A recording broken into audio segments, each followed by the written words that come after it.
आज 74वां गणतंत्र दिवस है। ये देश विश्वगुरु था, संपन्न राष्ट्र है भारत। प्रकृति की दृष्टि से जितने संसाधन इस भूमि पर उपलब्ध हैं कहीं भी नहीं। हमारी महानता के पीछे सबसे पहले एक कारण था आध्यात्मिकता। धीरे धीरे हम सब आध्यात्मिकता को भूलते जा रहे हैं। प्राचीन काल में हमारे पूर्वज ऋषि मुनि संतों ने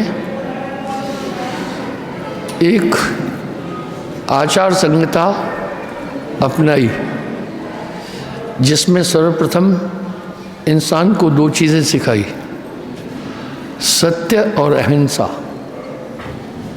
आप देखें, हम सब किसी के भी गुणों का मूल्यांकन किसी भी आदमी का उसके गुणों और दोषों के द्वारा करते हैं। पहली बात यह है आध्यात्मिकता की कितनी ज़रूरत है। अच्छा इंसान नेक गुणों को धारण करने से ही बनता है। यहाँ आध्यात्मिकता सिखाई जाती थी, पहले पढ़ाई जाती थी। रूहानियत की खान है ये देश, अहिंसावादी राष्ट्र है, यहाँ भाईचारा है। विगत कुछ समय से थोड़ा सा आप हम सब थोड़ी कठिन परिस्थितियों से गुजर रहे हैं। ये सब चीज़ें विदेशों से थोपी हुई है। हमारे देश में सभी मिलजुल कर रहने वाले लोग हैं, मिलजुल कर रहते थे। पहली बात इस देश की महानता की है कि प्राकृतिक संसाधन इसमें बहुत उत्तम है, और इसकी महानता का रहस्य हिमालय है। हिमालय हमारे देश के लिए हमेशा आदर्श रहा। हर दृष्टि से हिमालय की महत्ता हम समझते हैं। पहली बात तो यह है, हमारे दक्षिण और पश्चिम में सागर हमारी सुरक्षा करता है। उत्तर में हिमालय, ये एक प्राचीर है। ऊंचा हिमालय मानसून पवनें जो पूर्वी मानसून और पश्चिमी मानसून उनको रोककर वृष्टि करते। हिमालय से इतनी नदियाँ निकलती हैं जो पूरे देश की भूमि को सिंचित करती है, और प्रकृति की ओर से ये ईश्वर की कृपा से बड़ा महान राष्ट्र है। दुनिया के अंदर 6 ऋतुएं सिर्फ भारतवर्ष में है, बाकी 6 ऋतुएं कहीं भी नहीं है। यहाँ हर किस्म के फल होते हैं। इस राष्ट्र की और नदियाँ यहाँ ज़मीन को सिंचित करती है। जलवायु की दृष्टि से भारत बहुत महान देश है। 6 ऋतुएं अगर आप देखेंगे, 6 ऋतुएं सिर्फ भारत में होती है, बाकी जगह 6 ऋतुएं नहीं है। इसलिए यहाँ फल फूल, फसलें, साग सब्जियाँ हर किस्म की भारत में हो जाती है। खनिज पदार्थों की दृष्टि से भी भारत बहुत संपन्न है। वैज्ञानिकों का ये मूल्यांकन है कि अर्बन कंट्री में जितना भी तेल जाता है वो हिमालय के कारण जाता है। अगर भारत उसका दोहन पूर्ण रूप से करे तो भारत के पास किसी चीज़ की कमी नहीं है। यहाँ सोने की खानें हैं। दूसरी बात यह है, इस देश में चरित्र को विशेष महत्व दिया गया है, और प्राचीन काल में जगह जगह पर सन्यासियों के आश्रम थे, संत महात्माओं के डेरे थे, जहाँ सबसे पहले अध्यात्म की धारा जनमानस तक पहुँचाते थे। अध्यात्म किसी भी मनुष्य के विकास के लिए पहली पौड़ी है। कितना भी धन हो, कितनी भी विद्या हो, अगर अध्यात्म नहीं है तो आदमी खोखला है। यहाँ की रीत, यहाँ का नियम, यहाँ का सिद्धांत हमारे पूर्वजों ने अच्छी तरह से हमें समझाया कि सत्य और अहिंसा। सत्य के भी 8 अंग है। सत्य आचरण, सत्य बोलना, सत्य व्यवहार करना, सत्संग करना, सत्शास्त्रों का अध्ययन करना, सद्गुणों को धारण करना इत्यादि। और अहिंसा, ये हम सबको बिल्कुल भी प्रारंभ में सिखाया जाता था। अहिंसा, मन वचन कर्म से किसी को दुख नहीं देना, इससे भाईचारा बनता है। आज पूरे विश्व में आप देखें, अमेरिका जो कि लोकतंत्र का अपने को अगुवा मानता है, वहाँ कितने हादसे हो रहे हैं। मिडिल ईस्ट देशों में देखें, यूरोप में देखें, ये शांति प्रिय देश है। यहाँ पर ऐसी हिंसक चीज़ें नहीं थी। यहाँ वास्तविकता ये थी, अपराध बहुत कम था। धीरे धीरे जैसे हमने अपनी संस्कृति से थोड़ा किनारा किया तो दोष आने लग गए। मेरे विचार से किसी भी राष्ट्र का नागरिक और कोई भी राष्ट्र संपन्न तब है 5 चीज़ें नागरिकों में आ जाए। प्रथम, उत्तम शिक्षा। दूसरा, शिक्षा उत्तम हो, और प्राचीन काल में ये शिक्षा उत्तम थी। गुरुकुलों में, सन्यासियों और संतों के आश्रम में आचार संहिता सिखाने वाले महापुरुष कोई फीस नहीं लेते थे। इसका प्रमाण भी मिलता है। मध्य प्रदेश में उज्जैन के पास संदीपन ऋषि के आश्रम में स्वयं वासुदेव कृष्ण शिक्षा अध्ययन करने के लिए गए थे। राम जी स्वयं शिक्षा अध्ययन करने के लिए गए थे।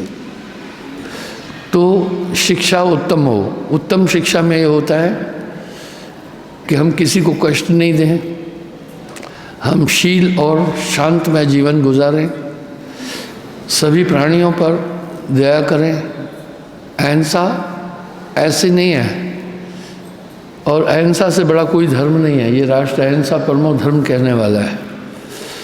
दूसरा, स्वस्थ ठीक हो। इसलिए प्राचीन काल में हमारे यहाँ वैदिक पद्धतियाँ थी चिकित्सा की, जो कि बड़ी उत्तम थी। बीमारियाँ थी नहीं। हम दूर नहीं जाते हैं। मैंने अपने गांव में देखा, मेरा गांव बड़ा आदर्श गांव था, जहाँ की जनसंख्या लगभग 4000 थी। सिर्फ एक आदमी था जिसे शुगर थी, सिर्फ एक आदमी था जिसे टीबी थी। कैंसर नाम की कोई चीज़ नहीं थी। इसकी वजह है हमारा खान पान आयुर्वेद के अनुसार था। वहाँ ये शिक्षा दी जाती थी क्या खाने योग्य पदार्थ है, क्या नहीं खाने योग्य पदार्थ हैं। आज हमारे बच्चे पाश्चात्य संस्कृति के अनुसार भोजन ग्रहण कर रहे हैं। चॉकलेट, बिस्किट, आइसक्रीम, अन्य ऐसी चीज़ें, ये स्वास्थ्य के लिए बहुत हानिकारक है। यहाँ भूमि बड़ी उर्वरक थी, कोई डाई और यूरिया का इस्तेमाल नहीं होता था। खान पान, आहार शुद्धम तो बुद्धि शुद्धम, बुद्धि शुद्धम तो ध्यान शुद्धम, ध्यान शुद्धम तो ज्ञान शुद्धम, ज्ञान शुद्धम तो मोक्ष शुद्धम। हमारा खान पान उच्च स्तर का था, पहनावा, आचरण, व्यवहार, इस कारण से यहाँ आदमी संपन्न थे। अपराध, चोरी, चंडाली नहीं होती थी, कोई घूस चीज़ का घूस शब्द ही नहीं था, शांत लोग। इसलिए आप इतिहास उठाकर देखें, भारत आक्रमणकारी राष्ट्र नहीं है। भारत के आसपास आज भी छोटे छोटे देश हैं, किसी भी देश का शोषण भारत ने नहीं किया। आप देखें, साम्राज्यवादी देश है, वो अपने बल और शक्ति से छोटे छोटे राष्ट्रों को उनकी संस्कृति मिटाकर अपने में समाहित करते गए, लेकिन भारत ने ऐसा कुछ नहीं किया कभी भी। भारत के आसपास बड़े छोटे छोटे देश हैं, वो सुरक्षित हैं। भारत ने उनका शोषण नहीं किया, उन पर आक्रमण करके अपने अधीन नहीं लिया। इतिहास बताता है कि यहाँ की संस्कृति बहुत महान है। अफसोस है कि धीरे धीरे हमारी युवा पीढ़ी पाश्चात्य संस्कृति की तरफ बढ़ रही है। हमें अपनी संस्कृति को नहीं भूलना है। अच्छाई तो हम कहीं की भी ले लें, अच्छाई कहीं से भी लें, वहाँ संसाधन उनके पास नहीं है उतने, इसलिए उनका खान पान अलग किस्म का है। हम मूल रूप से शाकाहारी राष्ट्र हैं, वहाँ ऐसे संसाधन नहीं है, इस कारण से खान पान उनका अलग ही विचित्र टाइप का है। यहाँ सभी चीज़ें ताज़ी खाते थे, ना कोई फ्रिज होती थी, ना कुछ होता था, और सब नेचुरल चीज़ें थी जिससे लोगों में रोग नहीं थे। इस समय हमारे देश को शुगर कंट्री कहते हैं। 70% लोगों को शुगर की प्रॉब्लम से वो सफ़र कर रहे हैं। तब बीमारियां भी नहीं थी, हमारी चिकित्सा पद्धति बहुत ऊंचे किस्म की थी। आप देखते हैं फाइयान आदि चाइना से आए थे भारत में, उन्होंने जब देखा,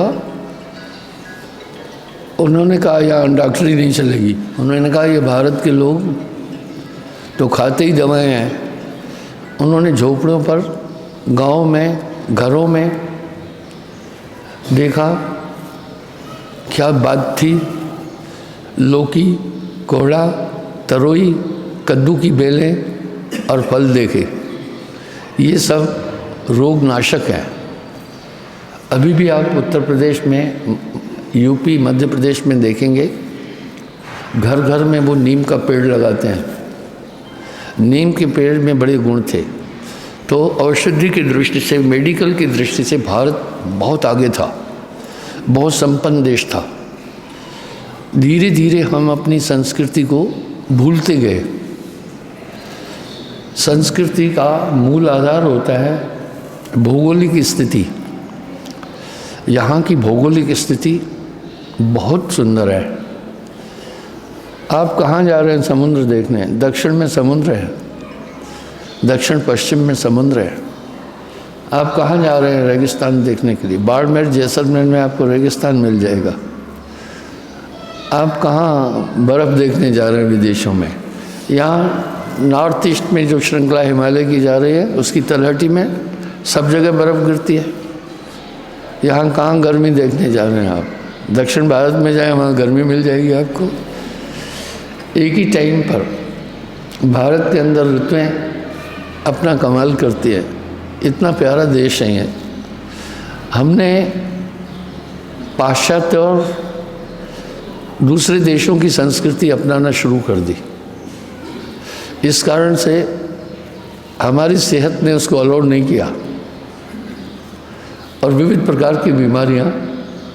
वही मैं आपको एक उदाहरण देता हूँ, मैंने पहले भी देखा था। मैं लद्दाख में था, एक तो वहाँ सर्दी ज़्यादा थी, तो हम लोग कह रहे थे यहाँ तो भाई बहुत ठंड है, नर्क जैसा है। तो एक लामा ने बोला, भाई नीचे भारत में क्या है? मैं 15 अगस्त का परेड देखने दिल्ली गया, इतनी गर्मी लगी मुझे, मैं पानी के एक टब में बर्फ़ डालकर उस पानी में बैठा रहता था। मैंने कहा ऐसा है, अच्छा है तुम 15 अगस्त को गए थे, 26 जनवरी को जाना था तो शायद तुम फिर ज़्यादा परेशान होना था। तो यहाँ हम सब ऋतुओं को संभाल और सहज लेते हैं। यहाँ खान पान बहुत उत्तम किस्म का है और भारत कृषि प्रधान देश है। यहाँ 70% लोग कृषि पर आधारित है। यहाँ फल फूल खूब होते हैं। यहाँ की शिक्षा बहुत उत्तम थी। इसका प्रमाण सामने देता हूँ। विश्व की सबसे पहली विशाल यूनिवर्सिटी नालंदा विश्वविद्यालय था, जहाँ विविध देशों के लोग अध्ययन के लिए आते थे।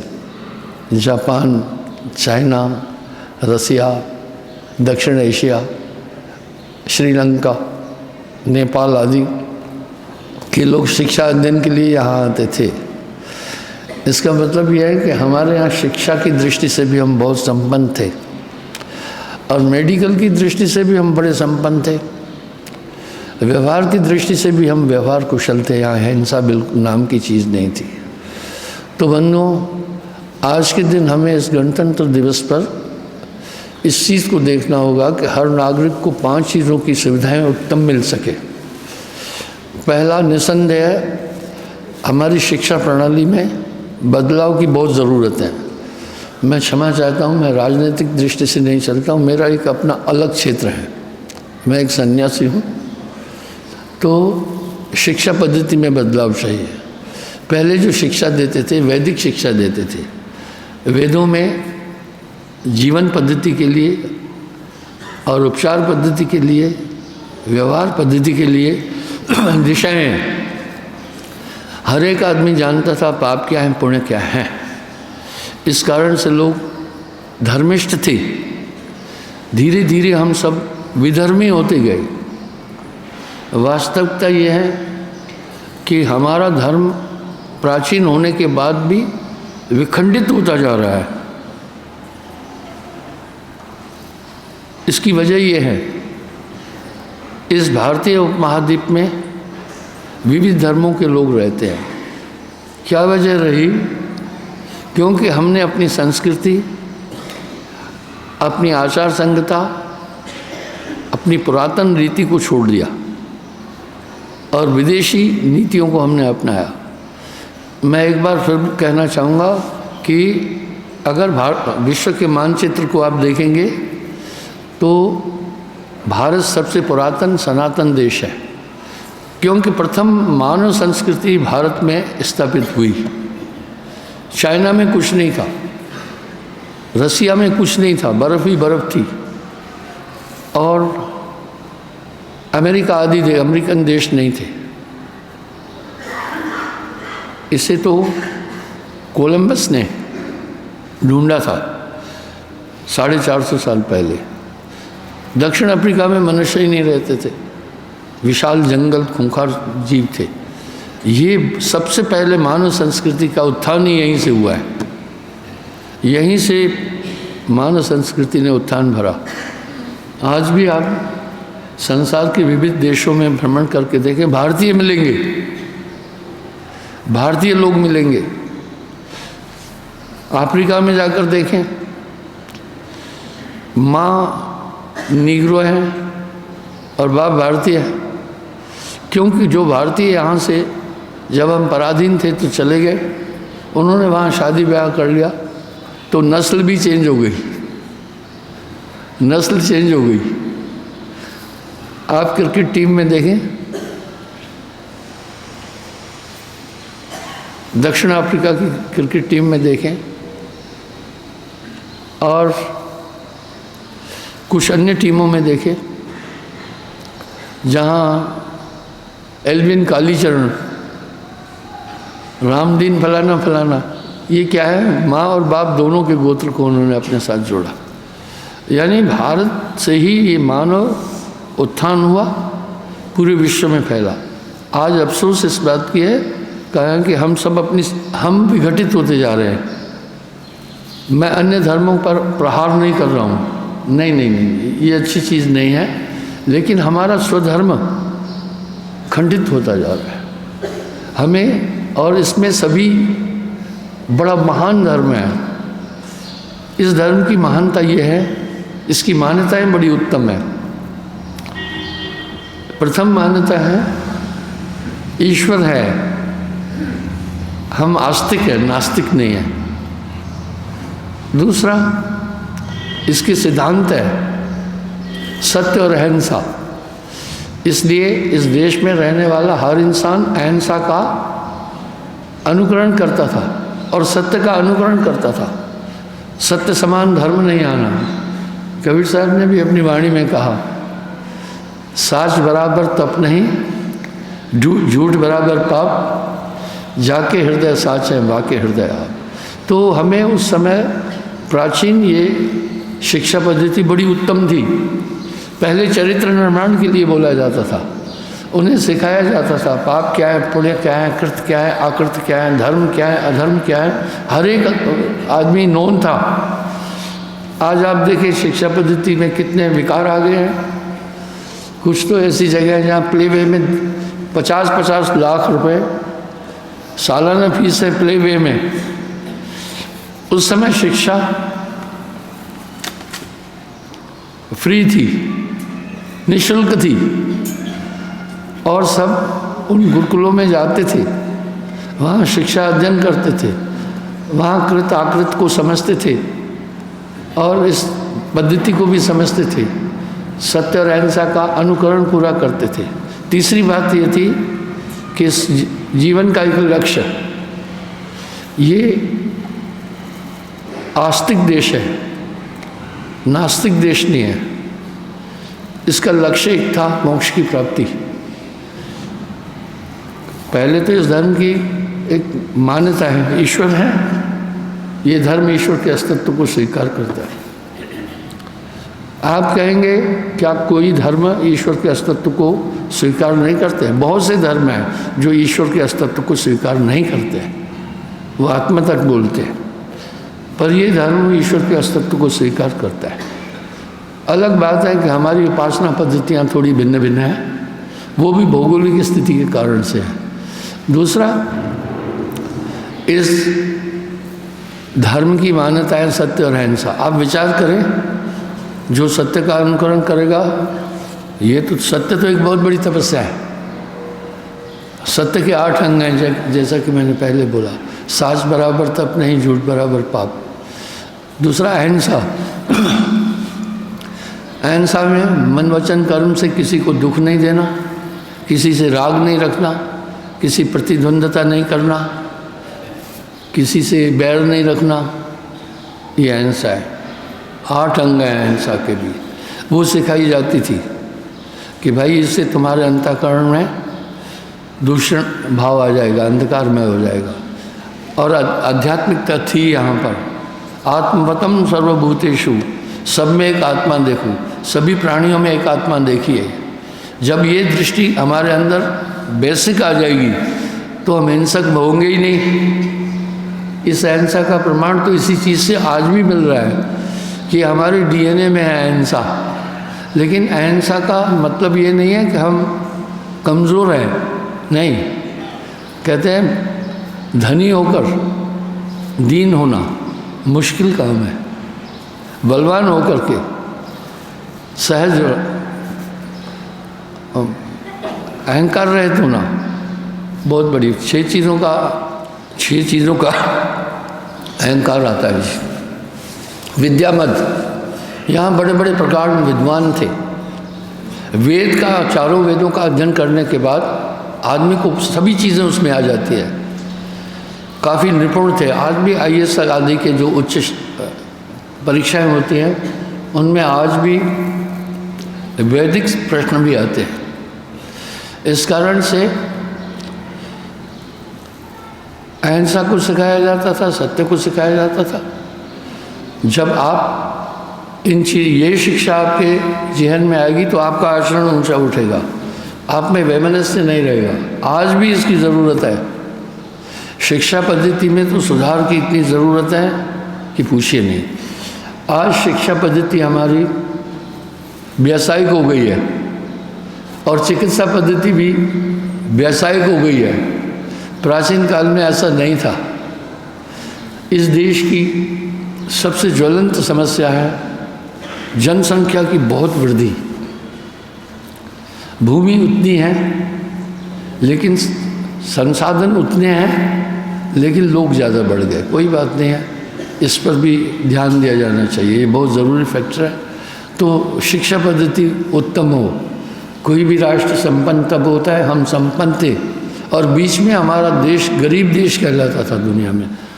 धीरे धीरे भारत गरीबी से बाहर निकला है। अभी क्या था कि बाहरी आक्रमणकारी देशों ने आकर के भारत में लूट खसूट मचाई और कत्लेआम कर दिया।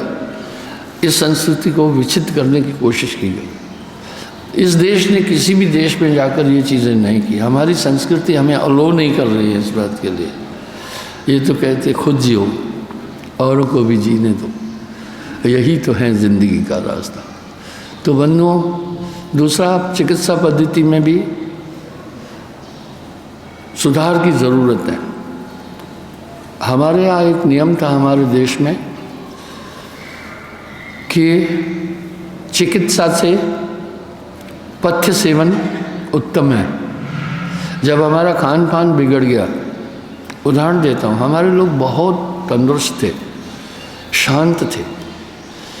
संस्कृत में एक श्लोक है, आहार शुद्धम तो बुद्धि शुद्धम, बुद्धि शुद्धम तो ध्यान शुद्धम, ध्यान शुद्धम तो ज्ञान शुद्धम, ज्ञान शुद्धम तो मोक्ष शुद्धम। प्रकृति की तरफ से मनुष्य एक शाकाहारी प्राणी है। इस दुनिया के अंदर दो तरह के प्राणी हैं, शाकाहारी और मांसाहारी। डॉक्टर सैमूर की थ्योरी के अनुसार भी जो मांसाहारी जीव हैं उनकी 5 चीज़ें हैं मांसाहारी, वो मांसाहारी दर्शाती है। सबसे पहला, उनकी आंखों में इंफ्रारेड सिस्टम है, वो रात को देख सकते हैं, अपना शिकार करते हैं। दूसरा, वो पानी जीभ से उठाकर पीते हैं। तीसरा, उनके दांत नुकीले हैं। चौथा, उनके शरीर में दुर्गंध है।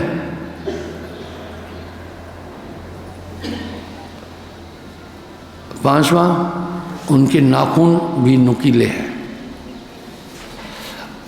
उदाहरण के लिए शेर को देखें, जितने भी नरभक्षी हैं, मांसाहारी जीव हैं, उनमें ये लक्षण दिखते हैं। उनके दांत नुकीले हैं, उनकी आंखों में वो डार्क ब्लाइंड नहीं है, आंखों में इंफ्रारेड सिस्टम है, अंधेरे में देख लेते हैं। और उनके जिस्म में बदबू है।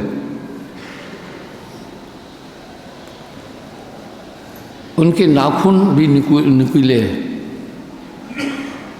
और शाकाहारियों की भी 5 पहचान है। पहले, वो डार्क ब्लाइंड है, अंधेरे में नहीं देख पाते। दूसरा, उनके दांत चौड़े हैं। तीसरा, वो पानी निगल कर पीते हैं। चौथा, उनके नाखून भी चौड़े हैं। पांचवा, दुर्गंध नहीं है। इस तरह से मनुष्य बेसिक प्रकृति की ओर से शाकाहारी प्राणी है। इसके शरीर के स्नायु मंडल की संरचना ऐसी है कि शाकाहारी है। साग, वनस्पति वगैरह इनका सेवन करने वाला ये प्राणी है। क्रॉस डाइट ली हम तो हमारी ज़िंदगी पर बहुत बड़ा असर पड़ा। इससे कई रोग आ गए। आदमी का जो पाचन सिस्टम है वो शाकाहारी है और इस चीज़ को अभी भी पशु लोग पालन करते हैं। जो भी शाकाहारी है उनमें ये चीज़ें मिलती है। आप देखो, गाय दूध जल निगल कर पीती है और डार्क ब्लाइंड है, उसके खुर भी चौड़े हैं, दांत भी चौड़े हैं, कभी मांस नहीं खाती। पर इंसान क्या कर रहा है, कुछ देशों में गायों के आहार के अंदर पिग ऑयल, सूअर का तेल चर्बी वगैरह मिलाकर उनको खिला देते। तो ये मानव का मस्तिष्क ऐसा है, बंदरों को भी ऐसे ही कर देते। पर नेचुरल वो शाकाहारी है। जो भी शाकाहारी होगा शांत वृत्ति का होगा। उदाहरण सामने है, हमारे थोड़ी सी दूरी पर जापान है, वहाँ की औसत आयु बहुत लंबी है और हमारे यहाँ औसत आयु 58 साल हो गई, वहाँ अभी भी 80 साल है। वजह यह है वो शाकाहारी है और छोटा देश होने के बाद भी पूरी दुनिया के अंदर एक शख्सियत रखता है और दुनिया की चौथी तीसरी वो आर्थिक ताकत है। आप सोचें, छोटा सा देश है और लोग तंदुरुस्त हैं वहाँ पर। इस तरह से मांसाहार तो वर्जित होना ही चाहिए, वो हमारे धर्म की रस्म रिवाज से मेल नहीं खाता है। तो वहाँ पर मांसाहार को घोर पाप बोला गया। जब ये बात मैं बोलता हूँ लोग बिचल पड़ते हैं, वो मांस खाते हैं इसलिए। तो बंधुओं, अगर मैं आपको अतीत में नहीं धकेल रहा हूँ, अतीत की बहुत सी चीज़ें हैं जो ग्रहणीय हैं और बहुत कुछ छोड़ने के काबिल है। वर्तमान में भी बहुत कुछ ऐसा है जो ग्रहण करने काबिल है और छोड़ने के काबिल है। इसलिए अतीत और वर्तमान का सामंजस्य बिठा करके जीवन जीना ही कला है। मैं आपको अतीत की तरफ नहीं धकेल रहा हूँ। तो बंधुओं, इस तरह से राष्ट्र ये बहुत महान और संपन्न राष्ट्र है। आज भी हम वापस अगर उसी नियमों पर चलें, आध्यात्मिकता तो बहुत ज़रूरी है, इसलिए वहाँ बच्चों को गुरुकुलों में भेज देते थे, सन्यासियों के आश्रम में भेज देते थे। वो निष्काम भाव से उनको शिक्षा देते थे, कुछ नहीं लेते थे। जीवन पद्धति भारत की बहुत महान थी, ये सोने की चिड़िया थी। इंसान में रोग आ जाते हैं तो कमज़ोर हो जाता है, तो उसको ये पहले जानना होगा रोग किस किस कारण से आए हैं, तो उसका उपचार करना होगा। इस तरह अभी भी हमें संभलने की ज़रूरत है कि हम अपनी संस्कृति को नहीं भूलें। हम अपने देश की जो विरासत हमारे पूर्वजों ने दी है वो बहुत उच्च और महान थी और कितना शक्तिशाली देश था। सिकंदर पूरी दुनिया को फतह करते हुए आया, पोरस पर उसने बड़ी मुश्किल से विजय प्राप्त की। आगे जब बढ़ा तो चंद्रगुप्त मौर्य की सेना ने सिकंदर की सेना को शिकस्त दी। उनका सेनापति बाद में सेल्यूकस अपनी लड़की की शादी चंद्रगुप्त से करके यहाँ से पराजित होकर के गया। सिकंदर की ताकत को पोरस ने ठोका। और भारत इतना बलवान भी देश है, अहिंसावादी होने के साथ में विचारधारा उत्तम होती है। जो भी आदमी शाकाहारी है बहुत शुद्ध बुद्धि होगी, उसमें आक्रोश भी नहीं होगा। तो हमें अपने खान पान, अपनी शिक्षा पद्धति, अपनी संस्कृति को समझने की ज़रूरत है। ये अतीत में धकेलने का काम नहीं है, ये हमेशा मॉडरेट और वर्तमान में जीने की कला है। और रूहानियत यहाँ की गज़ब की थी।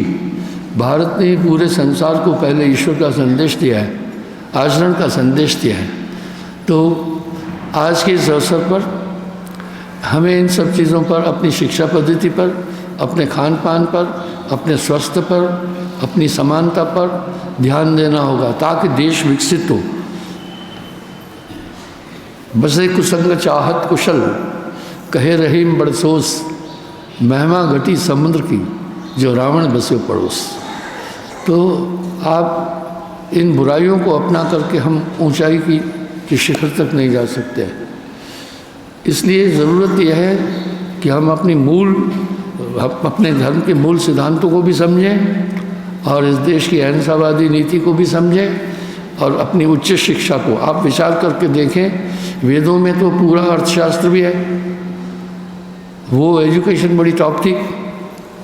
चार वेद या ऋग्वेद अध्यात्म सिखाता है, ईश्वर की स्थिति बताता है, और यजुर्वेद उपासना पद्धति बताता है, सामवेद आत्म तत्व और आत्मज्ञान की तरफ ले चलता है, अथर्ववेद जीवन पद्धति, अर्थ को कैसे अर्जित करें, ये सब चीज़ें उसमें हैं। जो आज कॉमर्स चल रहा है, बीकॉम चल रहा है, उन्हीं पर डिपेंड है। तो इसलिए हम अपनी संस्कृति को समझें। आधुनिक वही है, आधुनिक कौन है?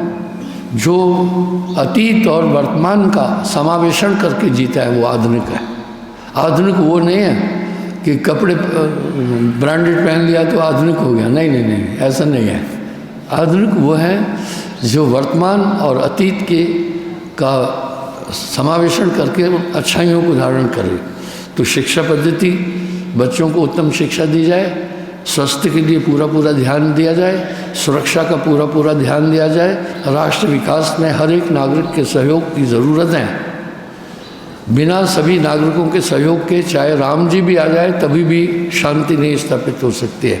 इसलिए जन जागरण की बहुत ज़रूरत है। ये गणतंत्र दिवस गण, गंधर्व, गण मनुष्य, यानी आप हम सब के, ये रजवाड़ा नहीं है, गणतंत्र है। गण मनुष्य, गंधर्व कलाकार, किन्नर यक्ष आदि कहलाते हैं। तो गणतंत्र यानी लोगों के तंत्र के द्वारा शासन यहाँ चलता है। जो चुने हुए महान भाव हैं वो आपके द्वारा चुने हुए हैं, जो शासक हैं वो अपनी योग्यता पर नहीं आए हैं, वो आपकी अनुकंपता से ही वहाँ हैं। तो इस तरह इस गणतंत्र दिवस पर हमें अपनी मूल संस्कृति की तरफ भी देखना होगा। राष्ट्र के विकास के लिए अपना पूरा पूरा सहयोग देना होगा। जिस राष्ट्र के सभी लोग जागरूक हैं वहाँ अपराध नहीं हो सकता है, वहाँ अधर्म भी नहीं हो सकता है। मैं आप सबको पुनः गणतंत्र दिवस की शुभकामनाएं देता हूँ। बोलिए सद्गुरुदेव की, भारत माता की, भारत माता